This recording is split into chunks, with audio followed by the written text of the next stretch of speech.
Hello everyone, I am Man of Interest, and it's time for Season 2 of the Cool Board. And as you all may see, I have a brand new board behind me.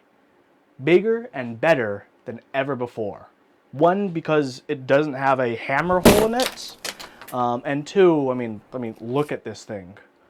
Also, it's way easier to push in than the old one when I put pins in, so that's going to be nice and fancy. Special thanks to Mr. Petrov, community user and watcher of the show, for just buying me this board and having it shipped to me. Amazing. Thank you, thank you, thank you. Also, thank you everyone for watching as well. So let's get started with the Cool Board. First, a quick introduction, as this is episode 1 of Season 2. What's different? Not much. Oh, if you're watching the VOD, it's going to be a lot different. If you're watching live, then you already know the drill. What's the point of the Cool Board? To rank things from the wowest to the yikesists. I bet you guys like that spin, huh? We got a lot of things today. As in a lot of things, I mean just 10. Want to keep it short today, want to keep it concise. So let's get the show on the road. This first episode, I definitely wanted to make an impact. We're going to revisit some of the things we did Season 1, but the reason I want to do some of the things in this episode the way I do is because I wanted to set a precedent. I know a lot of people definitely had questions last season about, the relative coolness of one thing to another. So there's a few points that I want to set straight with everyone on how cool certain things are to help you all decide where other things may fall around them. So I'm just gonna straight up start this season with where we ended the last season. Something that we know is a definitive wow right off the bat. No question about it. If you're designing a board, you're trying to get the wowest thing you can do, this is what you aim for, okay? This is the TGR Alice. Look guys, fancy new borders, upping that production value. TGR Alice. So what about this TGR Alice? I actually have notes because I'm responsible now. The TGR Alice, the group I started April 6, 2018. First come, first serve for 40 units. All 40 units sold out in 1 minute and 22 seconds.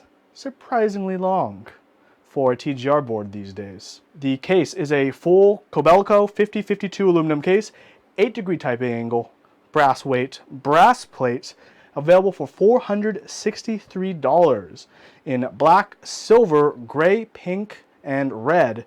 Although, please note that the pink is a really bad pink. Ugh. So you guys already know where it goes, but I got some special things. There are certain items on this board that are going to be way better than others. And when they are better than others, we're not using the standard silver pins that you see up here. We're not using the old gold pins. What we're going to be using are these rose gold pins. You guys will see them better in the VOD. These are for the MVP pinups, okay? TGR Alice. High, mid, wow. Okay? Bam, high, mid, wow. So if you're designing a board and you want it to be wow, that's your target. That's your goal. Now let's just go through a few items. Quite a few of these are going to be very notable in our community, either historically, as they have set a precedent in the past, or they might just be something popular or unpopular in terms of the yikes factor, the wow factor, cool factor, or the meh factor. Okay. Also, because I got this recently, I did just want to cover it because I got it recently, is the Model M SSK by IBM. In manufacturing since the early 80s, this is an iconic board in our community because it's timeless. So, membrane buckling spring, aka the worst kind of buckling spring, unfortunately, but in a very timeless looking keyboard. How cool is the Model M SSK? In terms of typing experiences, it definitely has not aged well, right? Almost any modern clicky that isn't, a blue switch is essentially a better clicky experience. But how about everything else, right? Does the history of this board carry it through to be cool? I think it does. I think it does, and I want to recognize it. But I'm not gonna give it a rose gold pin. It's not that. It's not that. It definitely had, you know, a spot in our community and within the hobby itself. So it's definitely going to be a low cool. But you know what? It gets a good job sticker. No pin, but a good job sticker.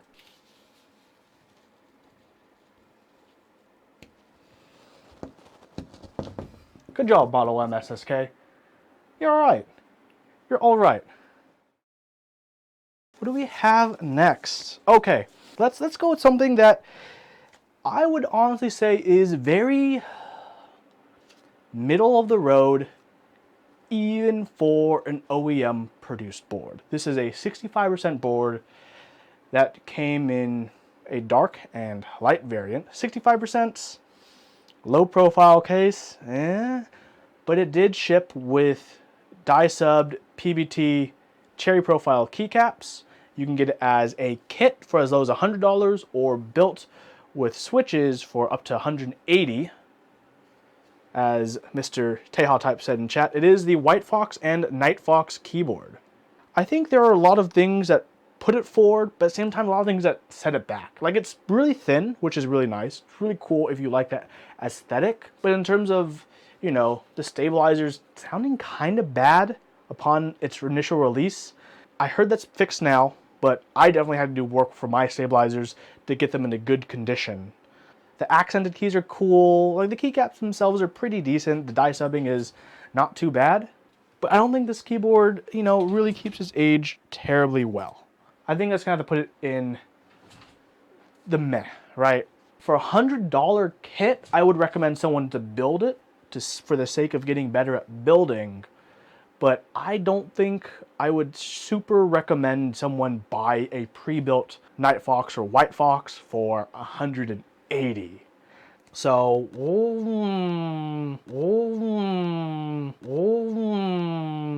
but where on the meh does this fall? Pretty good middling meh. And cool kids can adjust things in the future if we need to.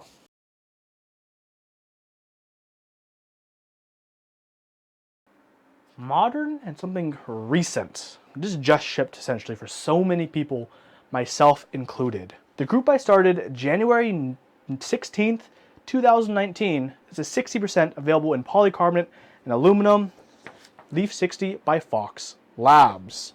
The regular kits started at $275. A full brass version was available for $560. There's a lot of choices. You could get in E-white, E-black, E-red, Mao white, anodized yellow, anodized purple, a matte clear polycarbonate, and an opaque black polycarbonates. Gasket mounts with gaskets on both sides of the plates. So what do you guys think? I know some people had issues with theirs. Mine was actually completely perfect. So, how cool is the Leaf 60? How cool is the Leaf 60? That's going to be the question for tonight. And let's find out together. So, some issues people had were mostly with the screw tappings not being deep enough. As the only issues I've heard, I think only maybe one person had some scuffed polycarbonate. Typing wise, I think it's pretty nice. As a very light board for a polycarbonate build, yeah, I like mine. USB-C. It's a modern 60%. 2019. I think it's like one of the only things for today that started in 2019 and is already shipped. So what do you guys think? Jeff, higher than the SSK. You know what? I think this is cool. So one thing that makes me hesitate and think is the gasket. It's I think everyone can say it's a fad right now. You know, everyone's trying to get into the gasket game. But will gaskets be timeless? Will they endure past this year? Will they really solidify and shrink themselves? Talisman Solution, thank you so much for the 111 bits. Some people say it's cooler than the M SSK. Unless anyone has a good argument, I agree with that fully. Teha Types, it's less cool than the M. Interesting. We've got Dixie Max saying it's a low cool as well, because HHKB layout is pretty hot. Polycarbonate, pretty hot right now. Gasket mounts, also pretty hot right now. Is it not cool enough for school? So, the arguments from Tail Types. Nothing new about the Leaf 60, it's just a combination of some new hot things. SSK has a lot of history that it carries to late game. Very true indeed. That's very, very good points. History versus the modern mix and match. I think that's the battle right here, right? On one side you have the SSK that has it's steeped in history, and the Leaf 60. The new kid on the block. Maybe a bit naive, you know. Oh, I can take some polycarbonate because that's hot right now. I can take some gasket mount because that's hot right now. USB-C because it's the modern day, but not C to C, just C to A because you're not cool enough to do it properly. Will we remember the Leaf 60 in 20 years? No, we aren't.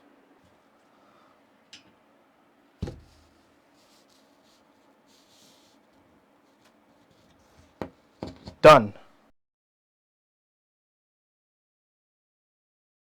Next up, another keyboard released, I believe, man, I did a review on this where I had the whole history and I don't even remember it. I think in like 01? It started the HHKB layouts, so it should tell you what keyboard this is. It's the HHKB, but it's the Pro 2. It's the Pro 2, not the original. Pro 2, modern day HHKB. Topra, aka to some people, Rubradumra, 45 grams, PBT keycaps. What do you guys think?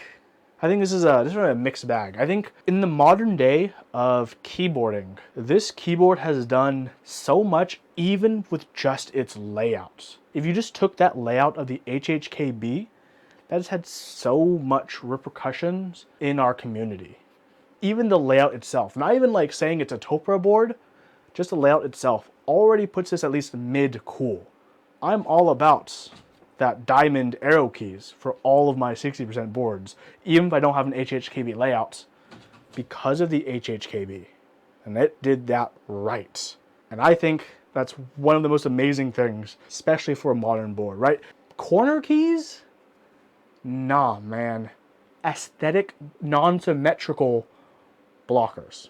Does this provide more in terms of the history to our community and the impact to how we design boards now compared to the Model M SSK? I say yes, because the Model M SSK did not invent win keyless layouts. It just is a classic, classy board. The HHKB Pro 2 is at the very least a high cool. Whether you love or hate Topra, I don't think anyone can deny the effect this keyboard has had on our community. This is going to get a sticker. Yeah, it's definitely a 2-sticker board. The HHKB Pro 2 gets a nice sticker and a red shiny star.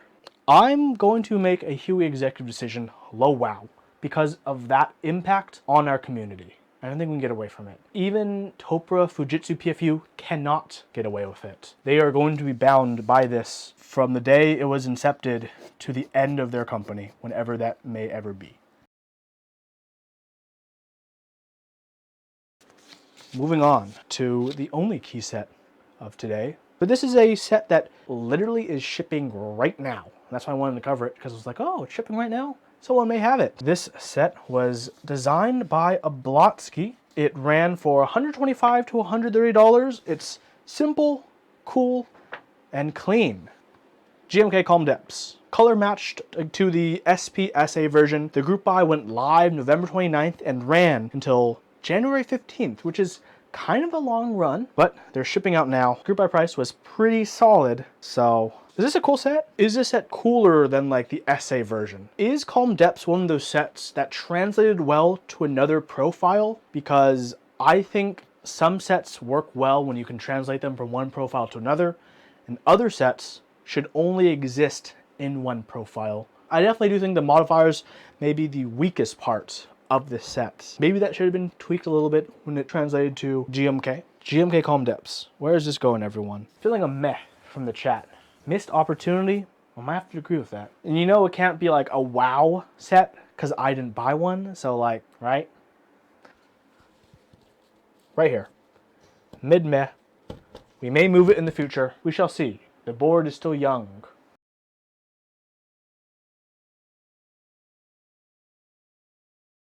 So I want to go to another influential board in our community. This board started near when I started keyboards. Started as a hand-wired board. It's the most iconic 40% keyboard to ever hit our market. In fact, you could say this board started the 40% keyboard revolution, trend, niche, whichever you want to call that crowd and segment of our community. They wouldn't have existed without this board. And I do want to recognize this board for that fact. It's the Plank, ortholinear 40%. So the Plank has evolved quite a bit. You know, the price can vary. You can get like the Easy on the Wallet kit, which is like just 2 FR4 plates. They have aluminum high profile plates now. The price can vary quite a bit for the Plank, but the Plank throughout its 6+ revisions, it's still trying to evolve. You know, it has a fancy square wave speaker, support for a rotary encoder now, and it's trying to be modular. You know, support for 2-pin JST connectors, 4-pin dip switches, and a few other connectors as well. But trying to make this board modular despite its size. I think another board still would have came along to made 40% popular, but this was the board that was like, I want to be compact. I want to be a tight package. The Plank was the first board that really accomplished that in our community and had such widespread appeal to so many people for being so different. For a lot of people, the first time they saw a Plank was similar to how a lot of people see their first 60%. So, does the impact on our community make this cooler than it is? As we've discussed for the HHKB and the Model M SSK, those definitely gave a really big impact to our community as a modern thing. Personally, I don't like the board that much. I'm just not great on typing on ortho. I can still get up to like 120 after some practice, but ortho just isn't for me. I think there's still something to be said with its effect on the community, and I think it's fine that we recognize that. Probably a controversial spots.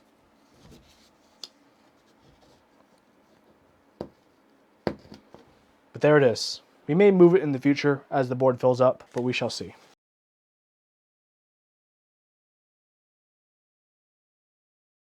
Running low on items tonight with our last 3. Oh man, look, the cards are so thick you guys can't see through them now. So let's start with one that's on the modern trend. One that we know is going to be a new revision coming out in the near future that's going to be different. When this board, 75%, first ran, it was a private group buy. Word spread like wildfire. People really wanted to get on this board. So, a round 2 was had.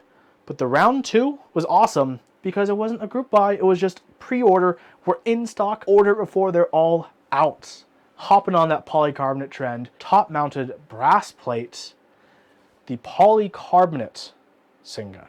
How cool is the polycarbonate one? Is it better than the aluminum one? Is it just an alternate version of the aluminum? Does the fact that it's polycarbonate mean anything to you? I like my Singa. I still haven't rebuilt mine. Here it is, and I'll almost hit my head with it. This version, the wind keyless blocker and the arrow separator. I do agree with a lot of people. The fact that it doesn't have a staggered top row does hold it back. But I think the rest of the board still is very cool, especially when you look at that weight. That weight. See, the line weight's the best part, because it should remind everyone, when Classic WoW comes out in August, play Alliance, because that's the right move. It's a cool board, but is it sticker worthy? Not sticker worthy? Okay, but it's cool.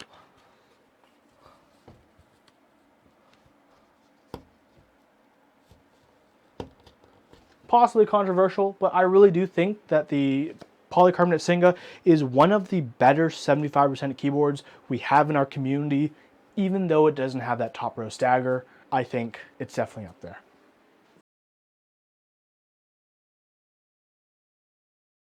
To our last 2 items for tonight. This first one is a hot take on the 1800 layout. This board was designed by Beaming Robot.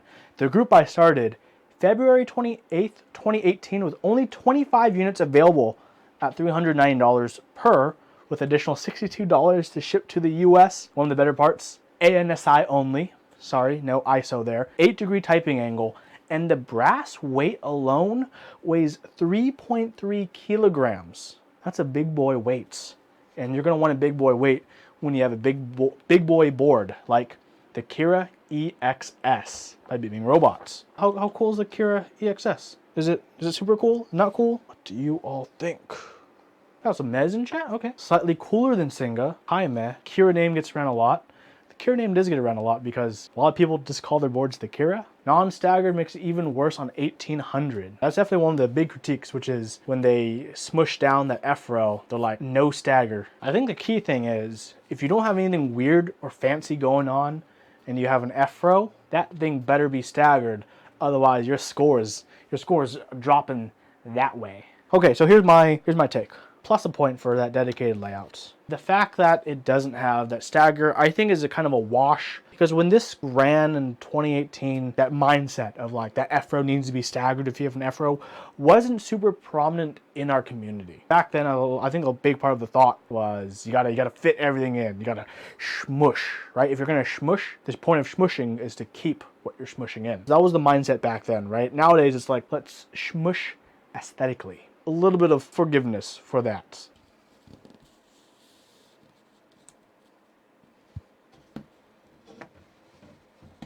Bam. Right there.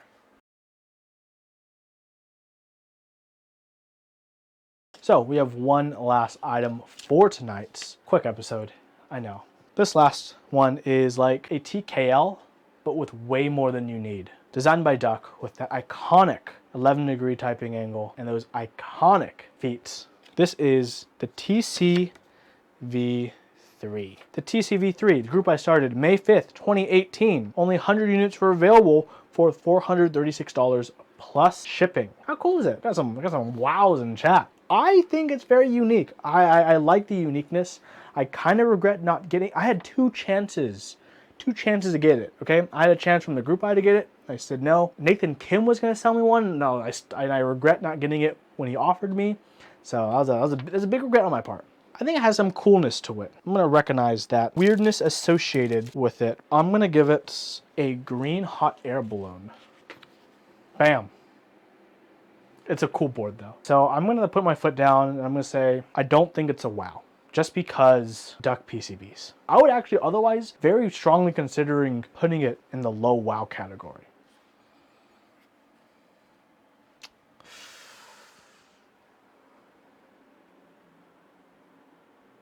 It's pretty cool though. It's pretty cool though.